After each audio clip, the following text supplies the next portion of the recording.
Itu namanya syirik khafi itu ya begitu itu.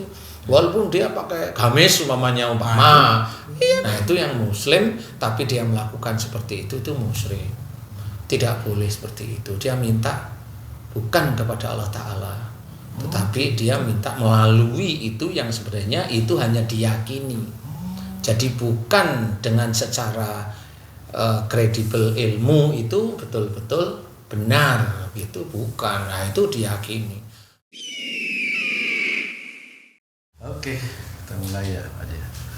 Bismillahirrahmanirrahim. Assalamualaikum warahmatullahi wabarakatuh. Waalaikumsalam. Sahabat beriman dimanapun berada, alhamdulillah kita berjumpa lagi di Ustadz Danu Official Channel. Semoga kita semua dalam keadaan sehat walafiat dan senantiasa dalam lindungan Allah Subhanahu wa Ta'ala. Sahabat beriman, saya tentunya sudah bersama guru kita semua, Pak Ustadz Danu. Assalamualaikum Pak Ustadz. Waalaikumsalam warahmatullahi wabarakatuh. Alhamdulillah, amin. Dan saya juga sudah bersama sahabat saya, Pak Haji J. Alhamdulillah. Assalamualaikum Pak Dang. Waalaikumsalam warahmatullahi wabarakatuh. Sehat Pak ya? Alhamdulillah. Sahabat beriman,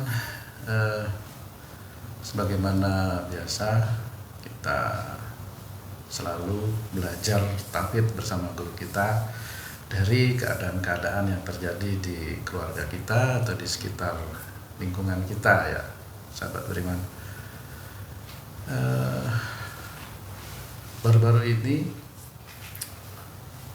saya mendengar Pak ya, dan mendengar Pak Ustadz, saya mau bertanya di media televisi maupun YouTube banyak sekali viral mengenai orang yang menendang sesajen di daerah Gunung Semeru, Pak Ustadz. Oh. Ya, jadi ada seorang anak muda, dia tahu-tahu menendang sajen sambil dia mengucapkan kalimat tauhid seperti itu. Apa itu dibenarkan atau bagaimana Pak Ustadz? Karena itu membuat viral di mana-mana seperti itu. Kalimat tauhid atau kalimat Allahu Akbar. Oh, takbir. Takbir seperti itu Pak Haji. Ya, gimana Pak Ustadz? Iya. Sebenarnya ya namanya orang itu belajar ya begitulah ya. Belajar kalau belum dalam ya begitu. Maksudnya dia apa? Kalau saya tidak menyalahkan dulu, tapi kita harus melihatnya dari sisi dia menceritakan sesajen itu apa. Dia dalam itu sebelum menendang itu, Pak Haji, sahabat beriman, kata-katanya itu ini Allah murka nih gara-gara yang seperti ini gitu Pak Ustadz. Kalau nggak suka nih gara-gara ini jadi banyak bencana seperti itu, dikatakannya seperti itu. Iya, jadi itu kan statement dia.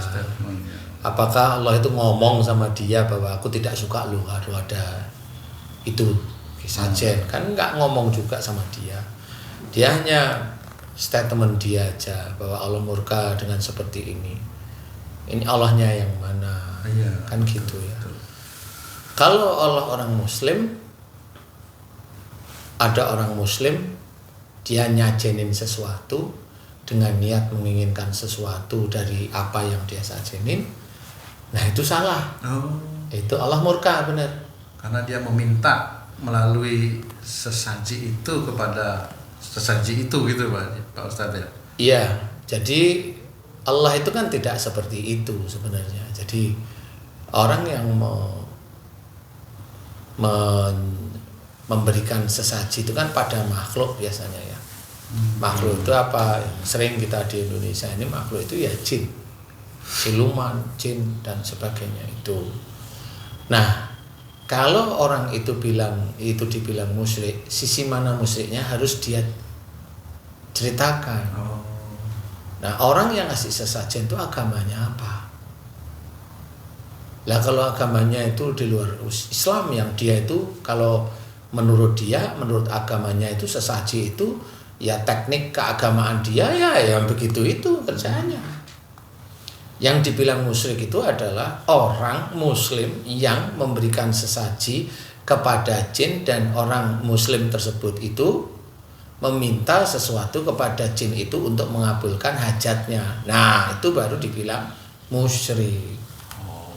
Kan begitu. Lah kalau mamanya ada orang mamanya Kristen, dia ke gereja. Mau diapain momen di ibadahnya ke gereja? Betul ya. Menurut ininya dia di gereja. Sama seperti kamu punya istri, istrimu namanya siapa? Mary. Ya kan pulang ke rumah Mary. Yang dimarahin itu yang pulang bukan ke rumah Mary. Nah, kan begitu intinya. Nah, ini kita bicara saja. Lah kan mirip, ini analogi aja. Misal. Haji J. Beliau istrinya Haji Ali. Belum disuruh pulang udah pulang duluan, kan begitu. Jadi intinya adalah kalau dikatakan musyrik itu seorang muslim yang memberikan sesajen kepada jin yang diperuntukkan agar jin itu mengabulkan keinginannya. Itu sesaji. Dikatakan musyrik kalau itu muslim awalnya. Lah kalau dia agama lain ya mau bilang apa? Kalau dibilang mamanya Gunung Semeru itu meletus gara-gara begini, emang Allah ngomong sama dia? Nah, Kan seperti itu, dia nabi juga bukan. iya, betul. Islam iyalah, saudara kita iyalah, tapi kan harus difikirkan. Betul. Kan saudara kita itu kan juga ada yang agamanya yang dia merasanya tinggi, ada yang agamanya ya biasa ya ada, kan begitu. Artinya kita juga tidak bisa serta-merta langsung menyalahkan beliaunya yang berlaku seperti itu ya Pak Ustadz. Salah itu Pak. Kalau saya ikut itu salah orang itu nendang ini itu. Ya saya tidak tahu persis karena ini kan ranahnya hukum ya. Kalau ranah hukum itu ya sama seperti mamanya saya nyulik istrimu, ini ya salah saya sudah. Iya. Saya ngerusak istrimu, iya salah kan ranah hukum kalau sudah begitu. Kalau memang di negara kita punya beberapa agama menurut negara kita ya, lah ya kan kita harus menghormati. Kan seperti itu ya. Jadi kalau dalam Islam itu diceritakan wala tasubbul ladzina yad'una min dunillah. Jadi dan janganlah kamu memaki sesembahan-sesembahan mereka yang menyembah bukan kepada Allah. Allah itu sudah memberikan warning atau peringatan atau apa namanya ya, pernyataan untuk kita, lalu kita itu dilarang untuk memaki sesembahan-sesembahan mereka yang mereka menyembah bukan kepada Allah Ta'ala. Itu kan sudah jelas sekali. Jadi kita sebagai seorang muslim yang belajar taat melihat itu bukan masalah musyrik dan tidak musyriknya. Kita sendiri juga harus menjaga, ini perintah Allah sebenarnya. Tidak boleh memaki sesembahan orang yang menyembah bukan kepada Allah. Gambaran seperti itu berarti memang kita disuruh oleh Allah Ta'ala biarkan mereka. Wong kamu itu kasih tahu dan tidak kamu tahu kalau memang mereka itu mau masuk neraka, ya nanti akan masuk neraka. Kalau kamu kasih tahu mereka nggak bisa atau bisa, kalau memang mereka tidak masuk surga, ya nggak masuk surga. Kan kita yang harus menjaga diri kita, bukan kita mau menyalahkan orang lain seperti itu. Itu yang memang harus kita ketahui. Jadi harus hati-hati, bukan berarti negara ini salah. Ya enggak, wong kita hidup di sini. Kalau kita hidupnya di Mekah ya memang tidak boleh sesajen itu, dilarang. Kan jelas itu, menyembah jin ya enggak ada di sana menyembah jin. Nah, itulah yang harus kita pahami. Jadi memang sudah dilarang. Nah, itu zamannya Nabi Ibrahim, nah itu nasnya para nabi itu kan memang sendiri-sendiri. Kalau Nabi Musa mengalahkan Fir'aunnya yang merasa dirinya Tuhan, Nabi Ibrahim termasuk harus menyelesaikan masalah di mana ayahnya pembuat patung, kan nasnya sendiri-sendiri. Kan seperti itu. Jadi jangan disamakan. Kalaupun itu tadi Mekah pada saat tersebut, ya memang harus disadari bahwa di Mekah memang di situ dilarang untuk memang dikhususkan Mekah Madinah untuk tidak ada orang beriman, orang muslim. Ya hanya orang muslim saja. Non-muslim nggak boleh. Non-muslim tidak boleh. Berarti kita harus di Indonesia nih harus menghormati ritual agama yang ada di Indonesia. Iya, agama yang diakui di Indonesia. Iya.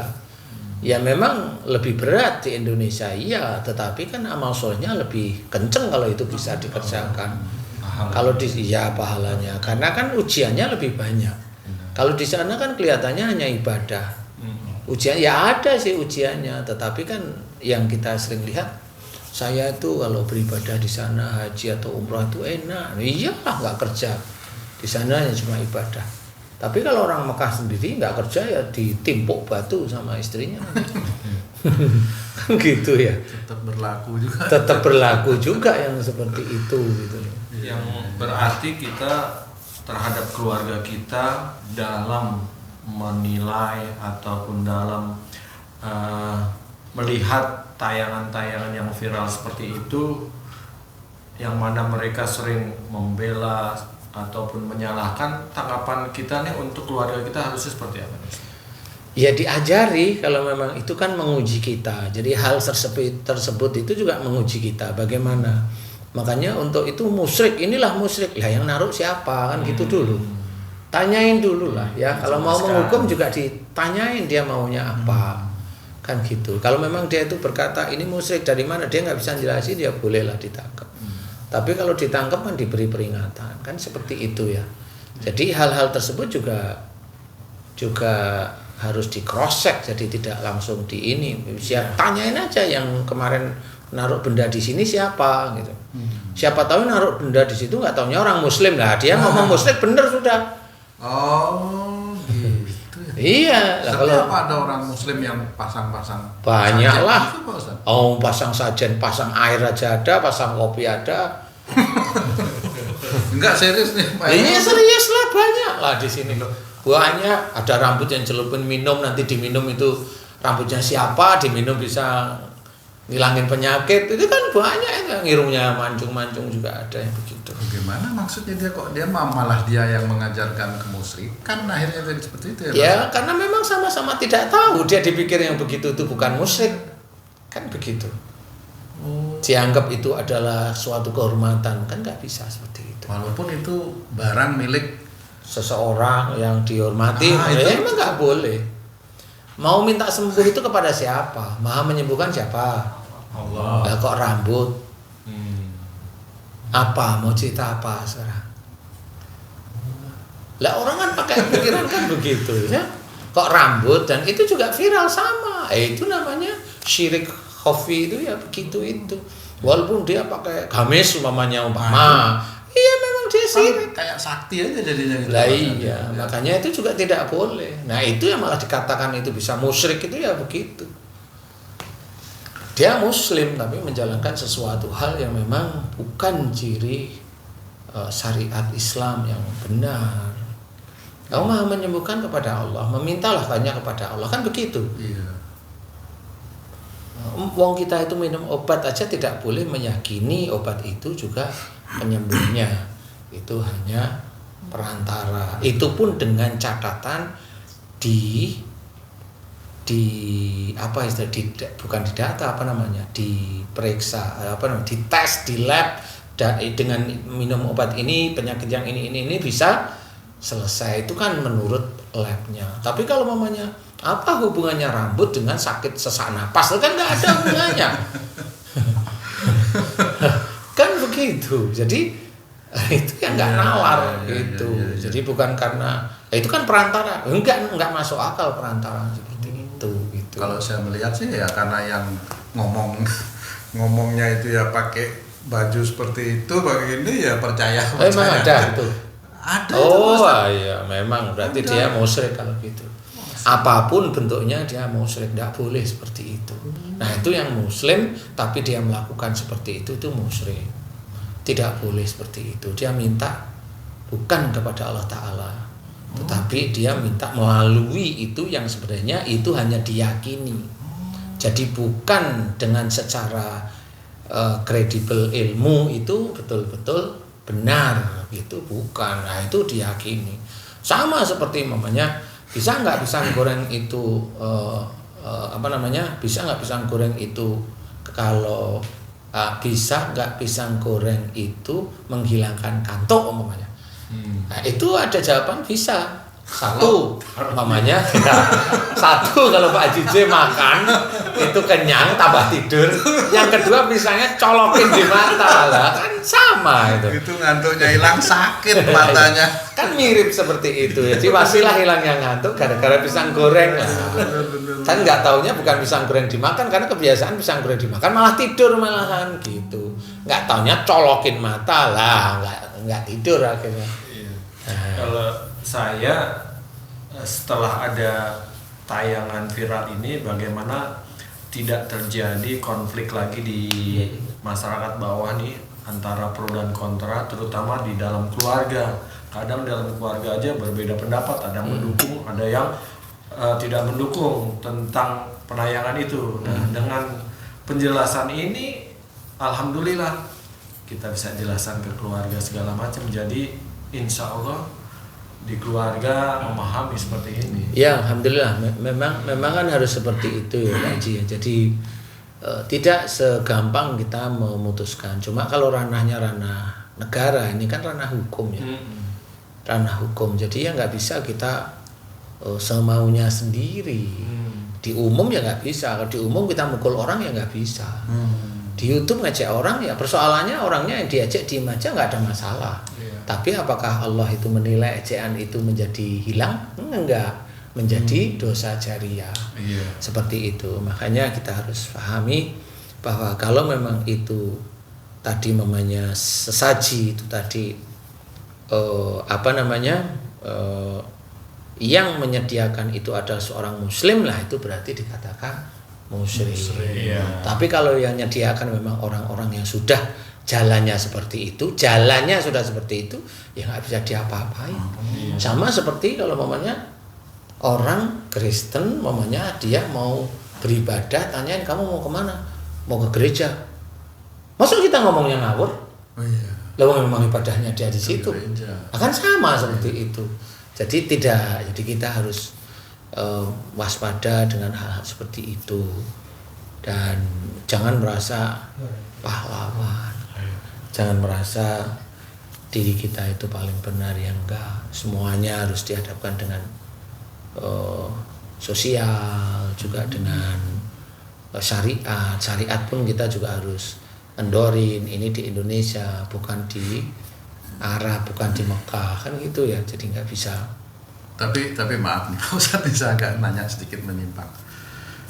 Tapi apa benar kalau menurut Islam itu ya, menurut Islam ada bencana terus kita mengaturkan sembah itu, nanti bencananya bisa hilang? Nggak ada kata siapa.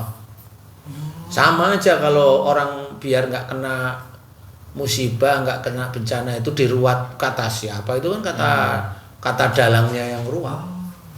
Emang dalangnya pernah dikasih tahu sama Allah? Paling dikasih tahu sama wayangnya sendiri.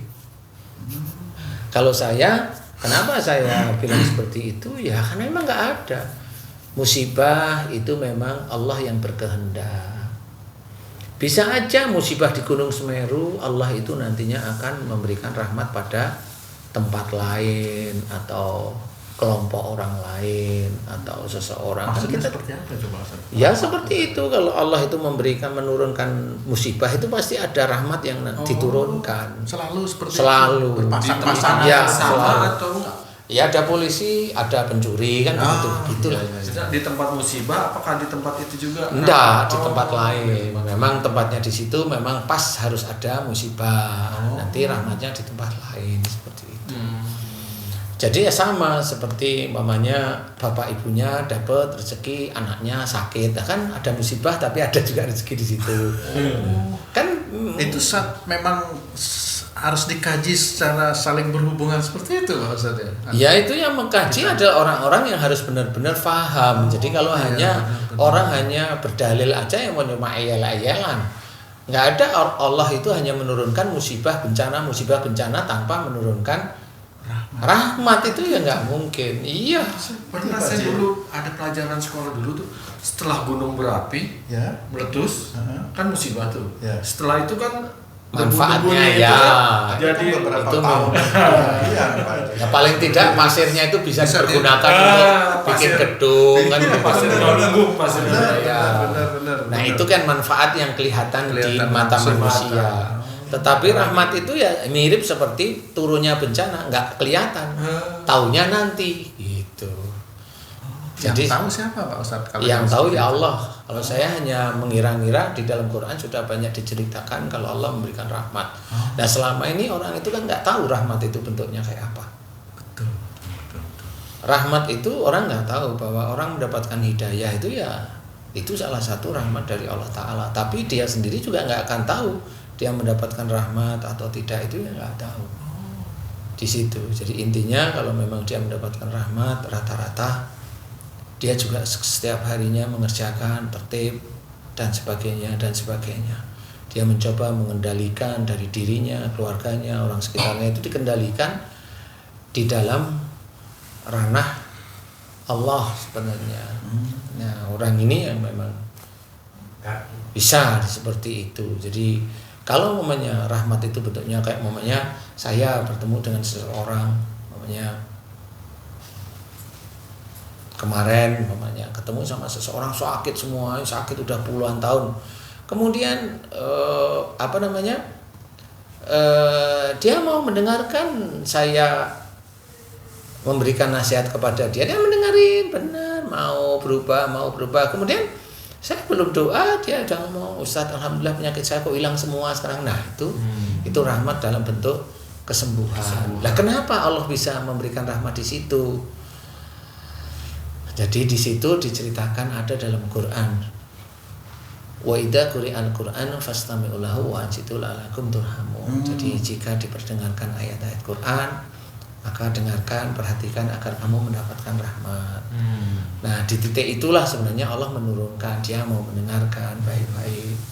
Nah rahmat itu akan diturunkan. Jadi rahmat itu orang itu kadang-kadang nggak ngerti sudah diturunkan. Walaupun maaf nih Pak Ustadz, walaupun kita tidak melafalkan ayat-ayat Quran seperti itu Pak Ustadz. Ayat Quran itu isinya kan nasihat. Nasihat itu kan baik. Jangan marah. Bukan baca ayat Qur'annya didengerin terus orang itu sembuh, bukan seperti itu ya Pak Ustadz ininya. Kalau membaca Quran isinya doa dan doa itu berhubungan dengan sakitnya, bisa aja disembuhin. Bisa, saya bilang bisa. Iya.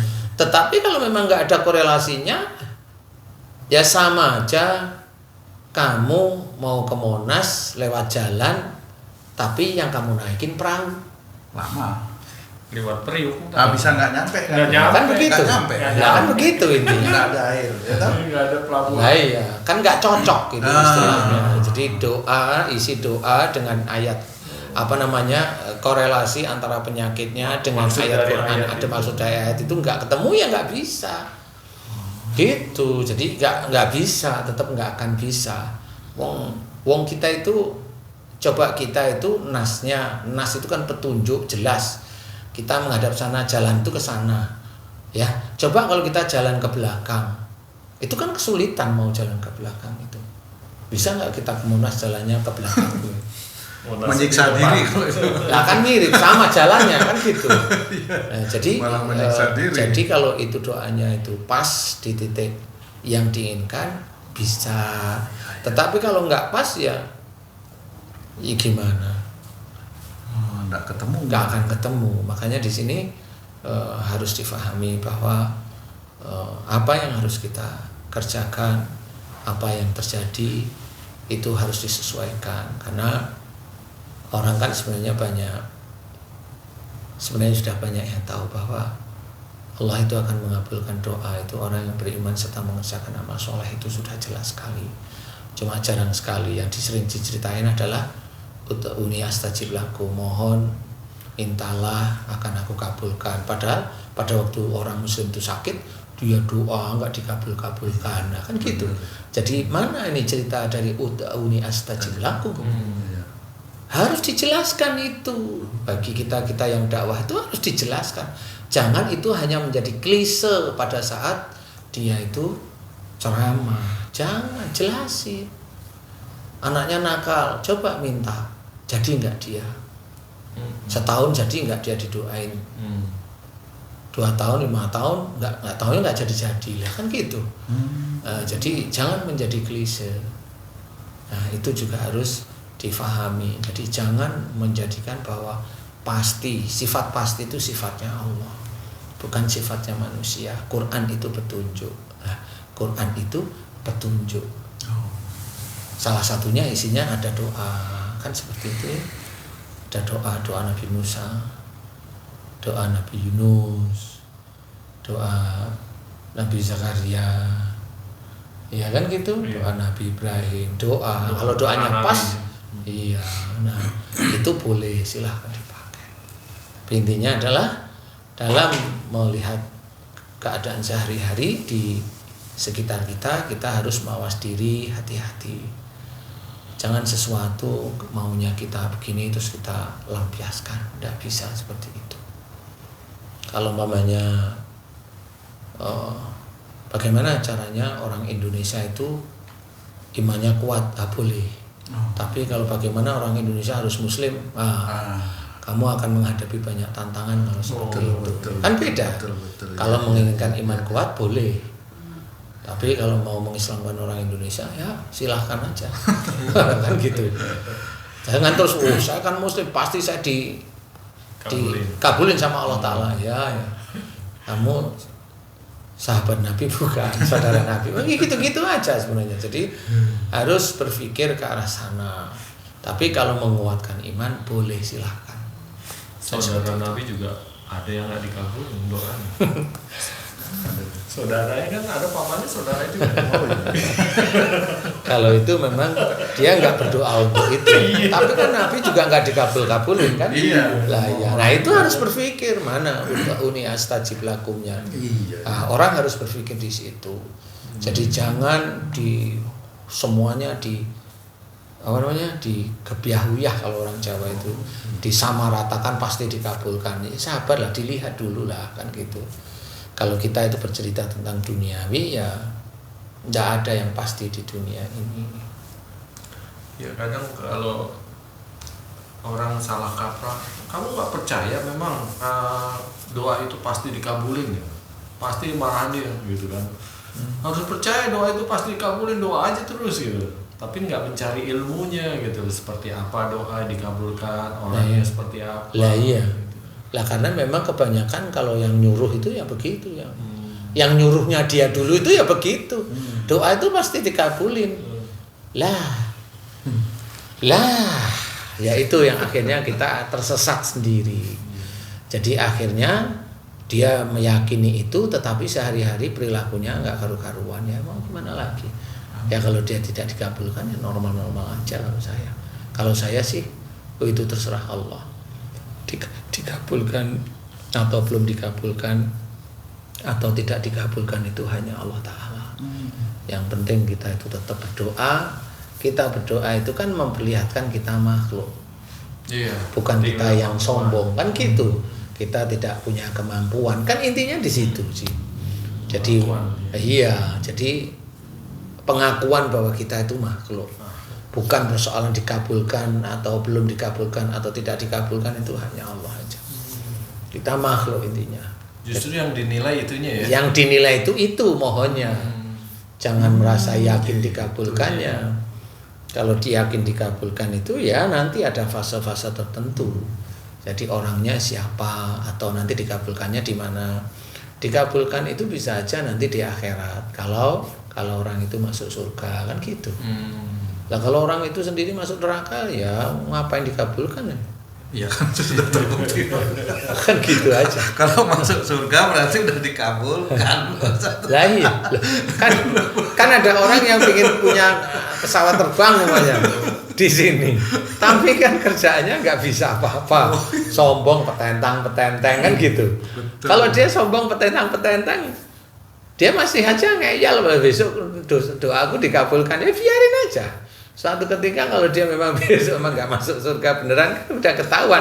Lah wong di surga, di dunia aja petentang-petenteng. Berarti dia sendiri sebenarnya tidak ngerti apa yang dia omongkan. Dia hanya cuma labelnya aja muslim. Kan begitu, labelnya muslim. Tetapi dia memang tidak bisa diberi masukan atau nasihat. Ya sudah, bisa. Oke, insya Allah itu kurang lebihnya saya jawab ya. Terima kasih Pak Ustadz. Alhamdulillah Ustaz, paling tidak saya bisa menasihati keluarga untuk tidak terjerumus dalam menilai sesuatu yang bukan pada tempatnya. Jangan pro kontra, ribut malah di bawah. Iyalah, Dan komen-komen yang akhirnya menimbulkan perpecahan. Setelah penjelasan ini insya Allah keluarga Alhamdulillah, akan amin, paham. amin. Amin. Nah itu yang harus dicontoh keluarganya tuh. Keluarganya tuh itu anteng semua. Anteng. Jadi istrinya di bawah, anaknya di atas, anteng semua. Maksudnya Penjelasannya itu, panjang Pak. nih kayaknya. Hah? Penjelasannya panjang. Ah memang saya nggak jelas. Intinya anteng semua, bisa seminggu ya begitu itu. Gitu. Jadi tidak ada sesuatu Itu yang. kemunduran malah itu. Oke. Masya Allah. Baik Pak Ustadz, terima kasih atas penjelasannya. Cukup ya Pak ya. Alhamdulillah. Alhamdulillah. Nah sahabat beriman, demikian tadi tausiah singkat atau penjelasan singkat dari guru kita Pak Ustadz Danu. Kita mesti hati-hati dalam melihat berita-berita atau menseleksi, terutama berita-berita yang ada di televisi. Pak Ustadz, kalau ada berita di televisi, maaf ya guys, ini yang mengatakan langsung sudah memvonis seseorang itu menyebabkan intoleran, itu seolah-olah kita sudah digiring ke arah situ. Enggak, saya nggak pernah tergiring insya Allah. Kami Pak Ustadz yang baru belajar tauhid ini. Lah itu sendiri itu ya berita di TV itu ya begitu itu ceritanya biar viral. Sebentar, itu dosa nggak itu Pak? Ya sama dosa. Dia kan memprovokasi. Loh, kalau kami percaya dengan itu, kami termasuk yang Percaya aja sama Allah, sama Quran, Iya. sama hadis yang sahih. Udah selesai. Itu berita begitu-begitu aja. Apa? Jadi hati goyah, nggak perlu, biarin aja. Malah berita itu yang memviralkan seolah dia memprovokasi ini terjadi intoleran, itu Ya. tetap dosa. Iya dosa. Astagfirullah. Ya seperti itu kan dinilai kalau itu viral kemudian uangnya jadi banyak kan kemudian itu uang itu kan jadi abu-abu gelap sebenarnya. Jadi sama. Makanya yang berita begitu itu biasanya ya kalau nggak keluarganya anak-anaknya bisa aja kesandung-sandung. Nah ya begitu-begitu itu. Itu lagi nggak percaya ada malaikat raqib dan atid. Walaupun itu hanya melalui pemberitaan televisi. Iya nggak boleh. Ya. Kalau dia memberitakan televisi itu Muslim ya kena dia. Tetap dia kena. Iya.